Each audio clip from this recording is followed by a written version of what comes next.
بسم اللہ الرحمن الرحیم۔ السلام علیکم محترم ناظرین، میں ہوں رضوان سعید اور سیرت النبی صلی اللہ علیہ وآلہ وسلم کی ایک اور ایپیسوڈ کے ساتھ آپ کی خدمت میں حاضر ہوں۔ اس مبارک سلسلے کو ہم نے اپنے اس چینل پر شروع کیا تھا اور الحمدللہ اللہ تعالیٰ کے فضل و کرم اور اس کی توفیق سے دور جاہلیت سے لے کر 8 ہجری تک کے تمام اہم اور ضروری حالات و واقعات ہم بیان کر چکے ہیں، اور میں آپ تمام محترم ناظرین کا تہہ دل سے شکریہ ادا کرتا ہوں جو اس ویڈیو کو دیکھ اور سن رہے ہیں اور ہماری یوٹیوب فیملی کا حصہ بن چکے ہیں۔ یقیناً آج کے اس دور میں اس طرح کی علمی اور ادبی گفتگو سننے والے بہت ہی کم اور خاص ہی لوگ بچے ہیں۔ اللہ پاک آپ سب دیکھنے اور سننے والوں کے علم و عمل میں برکتیں عطا فرمائے۔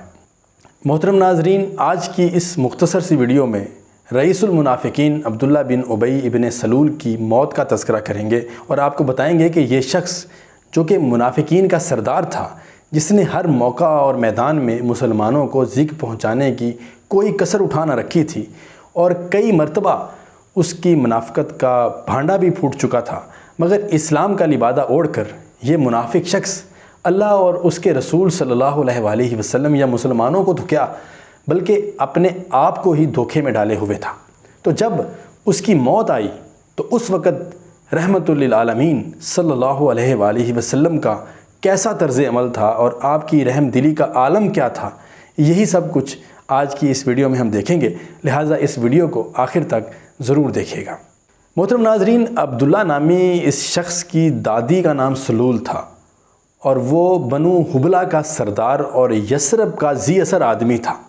اگر آن حضرت صلی اللہ علیہ وآلہ وسلم ہجرت کر کے مدینہ تشریف نہ لاتے تو یہ بادشاہ بن جاتا۔ یہ ایسا صدمہ تھا جو اس کے حق میں نفاق کا مرض بن گیا۔ بظاہر وہ مسلمان ہو گیا، لیکن در پردہ سازشوں سے حضور اکرم صلی اللہ علیہ وآلہ وسلم اور مسلمانوں کے در پہ آزار رہتا تھا۔ اسی لیے اسے رئیس المنافقین کہا جاتا ہے۔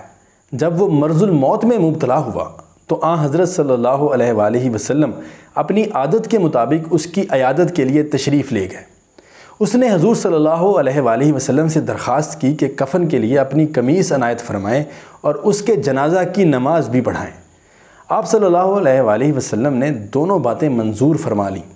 حضرت عمر رضی اللہ تعالیٰ عنہ کو معلوم ہوا تو آ کر کہنے لگے کہ یا رسول اللہ صلی اللہ علیہ وآلہ وسلم، آپ اس منافق کو اپنی قمیص عطا فرما رہے ہیں۔ حضور صلی اللہ علیہ وسلم نے جواب دیا کہ اے عمر، میری قمیص سے اس کو کچھ فائدہ نہیں پہنچے گا، مگر میں اپنا طرز عمل کیوں بدلوں؟ ممکن ہے میرے اس سلوک سے دوسرے منافق مسلمان ہو جائیں۔ چنانچہ ایسا ہی ہوا۔ آپ صلی اللہ علیہ وآلہ وسلم کے اس خلق عظیم کو دیکھ کر اسی دن 1000 منافق سچے دل سے مسلمان ہو گئے۔ جب وہ مر گیا تو اس کے بیٹے جو مخلص مسلمان تھے نماز جنازہ پڑھانے کے لیے آپ صلی اللہ علیہ وآلہ وسلم کو بلانے آئے۔ آپ تشریف لے جانے کے لیے کھڑے ہوئے۔ حضرت عمر رضی اللہ تعالیٰ عنہ نے پھر روکا اور عرض کیا کہ یا رسول اللہ، کیا قرآن مجید میں ان کے متعلق یہ نہیں فرمایا گیا جیسا کہ سورہ توبہ آیت نمبر 80 میں ہے کہ اے پیغمبر، چاہے تم ان کے لیے استغفار کرو یا نہ کرو، دونوں برابر ہیں۔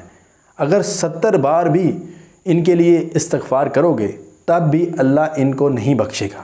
یہ اس وجہ سے کہ انہوں نے اللہ اور اس کے رسول صلی اللہ علیہ وآلہ وسلم کے ساتھ کفر کیا، اور اللہ ایسے نافرمان لوگوں کو ہدایت نہیں دیتا۔ سورہ توبہ آیت نمبر 80۔ حضور صلی اللہ علیہ وآلہ وسلم نے فرمایا کہ اے عمر، اس آیت میں مجھے مغفرت کی دعا مانگنے سے منع تو نہیں فرمایا گیا، یہ فرمایا گیا ہے کہ میں 70 بار بھی دعا مانگوں تب بھی اللہ تعالیٰ ان کی مغفرت نہیں فرمائے گا، تو میں 70 سے زیادہ مرتبہ مغفرت کی دعا مانگ لوں گا۔ آخر آپ صلی اللہ علیہ وآلہ وسلم تشریف لے گئے اور نماز جنازہ پڑھائی۔ ابن کثیر نے اس کا ذکر کیا ہے کہ آپ نے جنازہ پڑھا لی تھی۔ جب آپ نماز پڑھ چکے تو وحی نازل ہوئی۔ سورہ توبہ کی ہی یہ اگلی آیات ہیں کہ ان منافقین میں سے اگر کوئی مر جائے تو آپ صلی اللہ علیہ وآلہ وسلم اس کے جنازہ کی نماز ہرگز نہ پڑھیں اور نہ اس کی قبر پر کھڑے ہوں، یہ اللہ اور اس کے رسول کے منکر ہیں اور مرتے دم تک بدکار اور بے اطاعت رہے ہیں۔ سورہ توبہ آیت نمبر 84۔ اس واقعہ کے بعد حضور صلی اللہ علیہ وآلہ وسلم کو منافقین کی جنازہ کی نماز پڑھنے اور ان کے لیے مغفرت کی دعا مانگنے سے صاف طور پر منع فرما دیا گیا۔ اس کے علاوہ بذریعہ وحی یہ بھی حکم دیا گیا کہ اب ان کے ساتھ کافروں سے بدتر معاملہ کیا جائے۔ اگر یہ جہاد میں شریک ہونا چاہیں تو ان کو ساتھ نہ لیا جائے اور ان کی مالی امداد بھی قبول نہ کی جائے۔ محترم ناظرین، 9 ہجری میں مسلمانوں نے پہلا حج ادا کیا۔ اس حج کے احوال انشاءاللہ اگلی قسط میں بیان ہوں گے۔ ویڈیو کو لائک اور چینل کو سبسکرائب کرنا مت بھولیے گا۔ اپنا بہت سارا خیال رکھیے گا۔ اللہ نگہبان۔